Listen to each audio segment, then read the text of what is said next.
Welcome and thanks for joining us for another episode of Code Girls on Air, a podcast exploring all things technology, female leadership, careers, education, and topics within the nonprofit sector.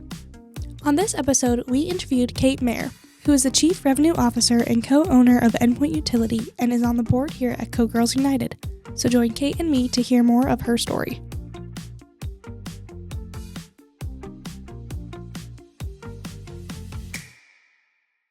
Welcome, Kate. Thank you so much for joining us today.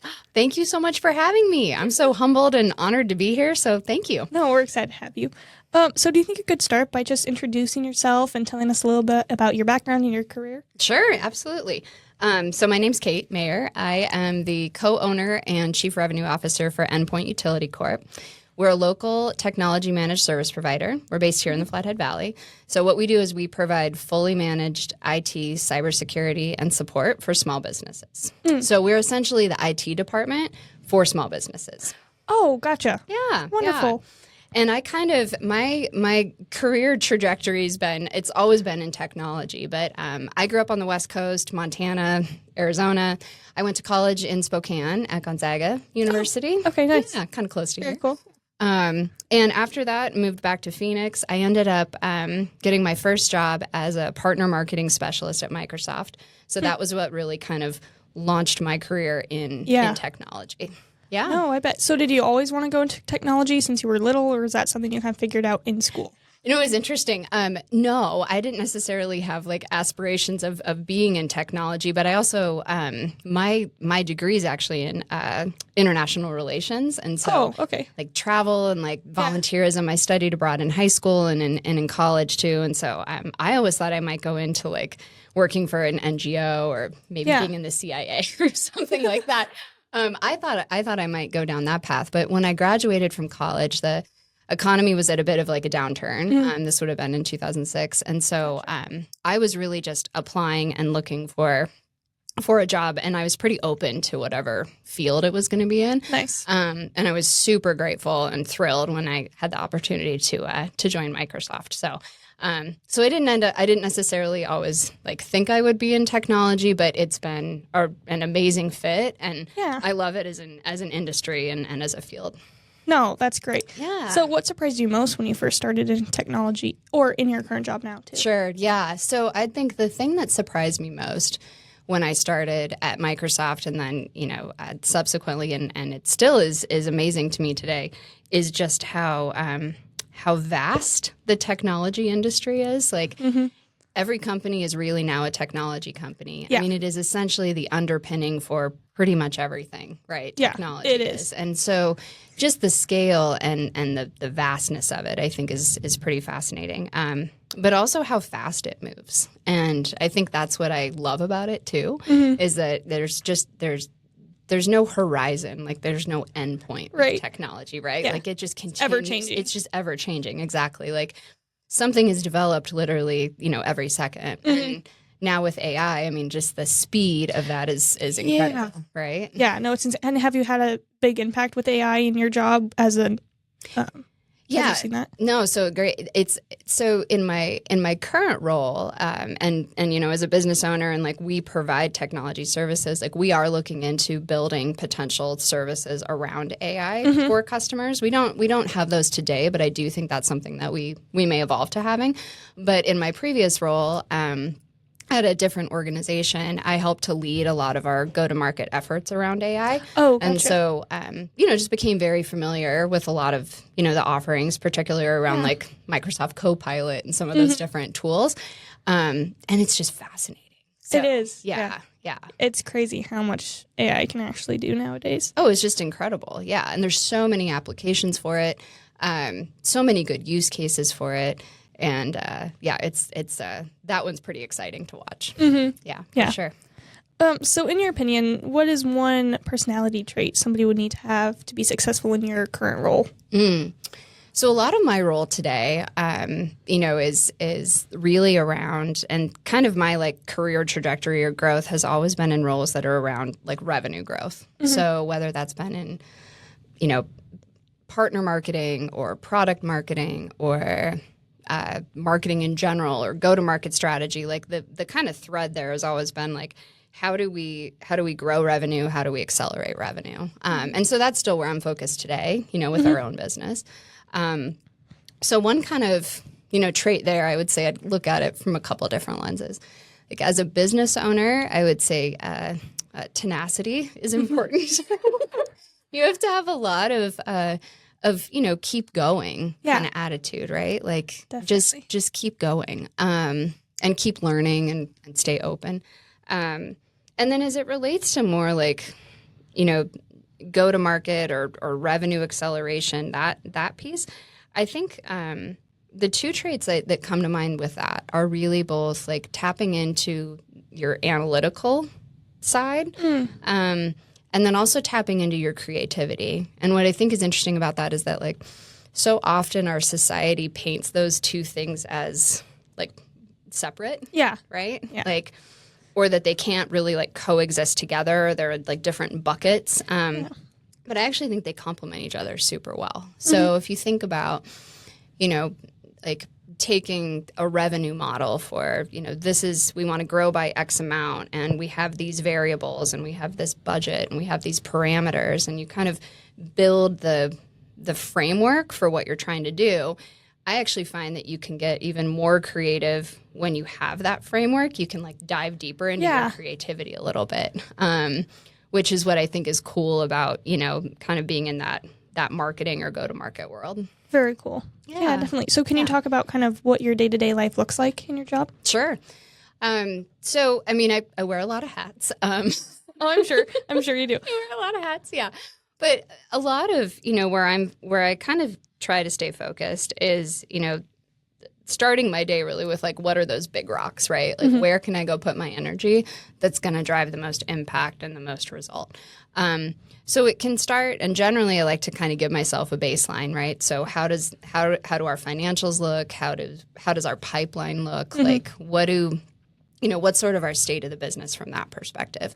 Gotcha. And that then may shift into, spending an hour or two of really concentrated time on, we're going to run this new go-to-market strategy within this new channel. And so I need to spend some some analysis time, right? Some like real deep thinking time, right? Like headphones on. No distractions. No distractions. Like, and then bringing that to people where I can get feedback, right? And getting like lots of different feedback and perspective on like, does this resonate? Would people, does this messaging resonate? Like, I think this sounds good, but like maybe it doesn't. So let's test it out with a few different people, right? So we can kind of shift to that. And then I think too, a lot of, I may then shift into like some more tactical type work, right? Like what's our, what are we doing from a, social media, like planning strategy? But a lot of my focus too is around our customers. So are we connecting with customers? How's their onboarding going? And then, am I working with them on potential like case studies or customer stories? So it's pretty varied. But most of, where I'm focused is, how do we continue to do the best we can for our existing customers and bring on new customers, right? And then how do we continue to grow the business? Yeah. Yeah, it's focusing on customers and your own business that you exactly. have. So you wear all these hats. Do you have a favorite? Like, do you like working with customers more than your own side, or what do you prefer? It's a good question. My favorite part of the job is connecting with customers.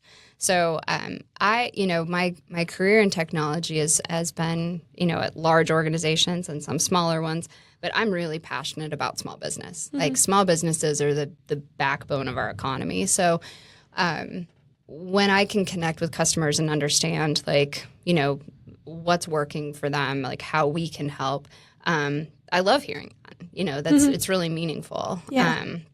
So that's probably my favorite part is seeing customers succeed, because if we can help customers leverage technology so that they don't have to, deal with the hassles of technology, right? Because it can be challenging sometimes, right?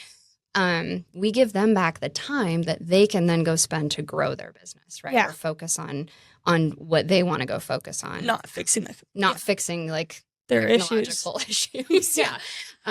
So when technology can be an enabler, and you guys know this very well, right? Through coding and what you've built, like it's pretty powerful. So that's my favorite part is connecting with customers, and seeing customers succeed, helping them out. Yeah, yeah, that's wonderful. Yeah. Well, and so you volunteer quite a bit too, don't you? I love to volunteer. Yeah, can you talk some about your volunteer work and maybe your favorite thing about volunteering? Yeah, for sure.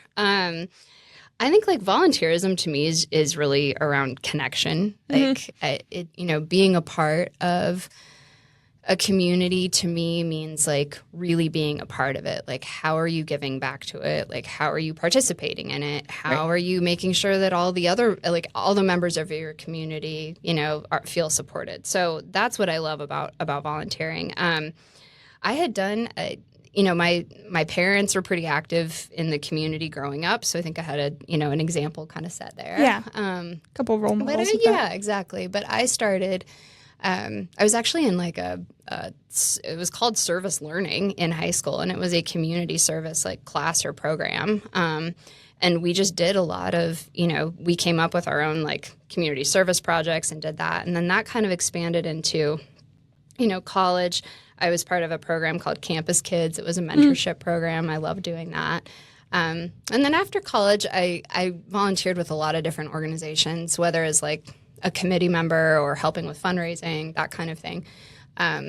One of the most meaningful, volunteer kind of opportunities I've had is to teach a business skills class to incarcerated females. And I did that in Phoenix through a phenomenal program there. Got to connect with some really incredible, women through that program. So that was a really meaningful opportunity. And then I was also a CASA, a court-appointed special advocate for kiddos in foster care. And that was a great learning experience, too, because I learned a lot about the foster care system. I learned a lot about our court system. So I think volunteering is learning, right? And like seeking to understand your community and like being an active part of it and doing something in it. So I feel pretty passionately about that. And the past couple of years, I've been an assistant troop leader with Girl Scouts. Right. With my daughter. Her troop, which has been a lot of fun. One of my daughters, I have two. And then I volunteer with Code Girls, too. Yeah. So, yeah. So you talked about how you were part of a mentorship program. What were some of those mentors or resources you had as you were kind of going into your field and current role? So in terms of mentorship, I think I'm a huge believer in mentorship. And so while I haven't necessarily been involved in like a specific program, I've always sought out mentors. I've had several mentors throughout my career. One of, I think one of the things that has been helpful for me is because any role I'm in is very really knowing data is important. I don't have a finance or accounting background. And so it was important for me to seek out, a mentor in, finance or accounting so that I could really understand like what's a profit and loss statement? Like what are, all of these things like I had to sort of do all of that kind of, education. And so having a mentor. That was all DIY. Yeah. Like having a mentor in that is really helpful. So that's something I always like recommend. Like if you don't know it yourself, like people generally, love to be asked too. Right. Yeah. So it's, that was a great kind of mentorship experience. No, that's awesome. Yeah. Well, and now can we kind of talk about your experience with Code Girls and how you first got involved with us? Yes. So I think Code Girls is just a phenomenal organization. And, when I had found Code Girls and had reached out and just to see if I could help with anything from, a volunteer perspective. Yeah. And so I helped out with some social media strategy and posting around the Great Fish Challenge, I think a couple years ago. Oh, nice. Which we're in the midst of now. We're in the midst of right now. Yeah. Which is so exciting. And then I joined the board about a year and a half ago, and I'm currently serving as the treasurer of the board. But I'm just a huge believer in the mission, in the vision, and, coding is it's the infrastructure, right, for everything in our society. And so how can we, make sure that like girls have a seat at that table, right, for that. And so I'm a big believer in what Code Girls is doing. So, yeah. So it's been wonderful. awesome. Well, and so as a woman and kind of in this business and tech field, have you felt as if you're in the minority as a female or maybe not so much? Yeah. So, I mean, yes. I mean, throughout most of my career in technology, it's because it is, hopefully growing, right? Yes. But yeah, and so I think what is important there is, to just continue to help create opportunities, right? And help to be a part of any program that is helping to bring more, females into the technology industry in general. Yeah, Yeah. definitely. Yeah. Well, and you talked about your 2 little girls. How have you kind of balanced having a family and then also being the senior leader for this business as well? Mm-hmm. Yeah, that's a great question. It is, I think, it is not easy, right? It's not easy. I think the part that that I really try to do is just stay present for where I am in that moment, right? Yeah. And so really like making sure that I have a good sense for where my priorities are, for that day. And if I'm at work and my kids are at school, then I'm present with kind of what I'm doing, right? Yeah. And if I'm with my kiddos, I'm trying to be as present as possible with them. So, yeah. But it is a balance. And I think that goes back to, too, really thinking through, really knowing like where, well, at least this has been helpful for me, like where am I putting my energy from a work perspective that's going to drive the most results? Right. And just because, work doesn't necessarily like maybe it's 12 hours, but maybe only 2 of those are really driving what you need it to, right? So, so where can we go really focus on more of that impact, right? And where do you kind of, and that I think helps with that balance of, family and work and all of those things is staying focused on what actually has the most impact. Yeah, definitely. And so how old are your girls? They are 12 and 9. Oh, okay, nice. So are they interested in Code Girls or are they going to be? Yes. So my older daughter did it for, let's see, I think 2 years. And then my younger one, I think will probably start next year. Nice. So, yeah. Oh, we'll be excited. It's been a wonderful experience and like just such a, and I think it translates so well to so many other things too. It does, yeah. Right? I mean, you guys know this, like even if someone doesn't end up maybe pursuing coding, like coding's got such a good translation to other things, right? Everything technology. Yeah. Well, and especially Code Girls doesn't just focus on the programming side. We do so much with the business and also communication skills as well. And that's a huge part of it, right? And I think that's what I've always loved about Code Girls too, is that it's about those business skills. It's about presentation skills. It's also about research skills. Like during the app challenge, exactly, you are researching like, hey, we think this is a good idea, but like, would people actually want this, right? Like, what is the actual problem we're trying to solve? And a lot of, go-to-market is starting with that. It's like, okay, we think this is kind of our concept. Let's go test it and let's go learn. That's what I think is phenomenal about Code Girls too, is it's such a good balance between, coding and those business skills and presentation skills. Yeah. Because being able to speak about a product or a service or an offering is a huge part of it. No, as you know, it right? really is. Yeah. And that's why some girls come in and they're like, I've never spoken in front of anybody or I've done a presentation. And now Isabella and I are in a class this semester at FECC and there's quite a few presentations in it. For not a class we would have thought would have a bunch of presentations. Really? Yeah. So we're glad we have the background. And now you have the background in it. And we're used to doing presentations all the time for Code Girls. But yeah, it's great that Code Girls has. And do you think it's one of those things that like, have you guys found that like the more you do it, the easier it does get? Oh, absolutely. And that's why we have the girls practice in front of the class and practice with your teacher. Even practicing in front of the mirror can have a huge impact of just, getting used to seeing other faces while you're talking, even if it's your own. Right. Right. But yeah. Exactly. So as we kind of wrap up here, what's one piece of advice you'd give to somebody starting out in your field? I'd say if someone is pursuing, a role in like go-to-market or marketing, sales within the technology industry, honestly, probably in any industry, but I'll just like my lens is technology. Yeah, of course. So is really goes back to like my advice would be kind of twofold. One is that data is your friend. Like really knowing the data, knowing numbers, knowing how the organization is measuring success. Where's revenue coming from? Like what is actually profitable? What's working, what's not. But really knowing those numbers and kind of being in them every day, right? Like really knowing that will set anyone up for success because then you have a really core knowledge of kind of, what's working and that's a solid part of strategy, right? Yeah. Is knowing that. So so not to let data be intimidating, right? Is to get in the data and really understand it, and also not to approach it to try to be as open-minded as possible with that data. Yeah. Right? And then kind of shifting to, I'd say, staying open-minded to different perspectives, staying open-minded to opportunities.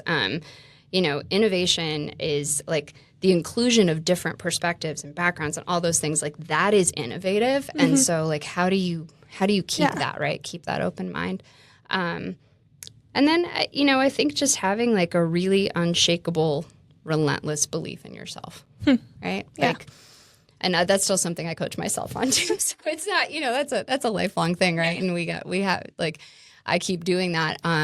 But believing in yourself, believing that, you are where, like your voice is needed there. I think is advice I'd give too. Yeah. Well, thank you. And thank you for coming on the show. It was an honor to have you. Yeah. Absolutely. This was so wonderful to be here. And thank you guys for having me. Thank you. Thank you for listening to this episode. Next week on Code Girls on Air, went to a lot of different conferences and just dove in as much as I could about fire ecology and what it means, because we're all affected by fire in some shape or form, whether positive or negative. It's here, it's part of the ecosystem, but always questioning. I think that's the biggest part of STEM careers, is questioning and just being constantly curious.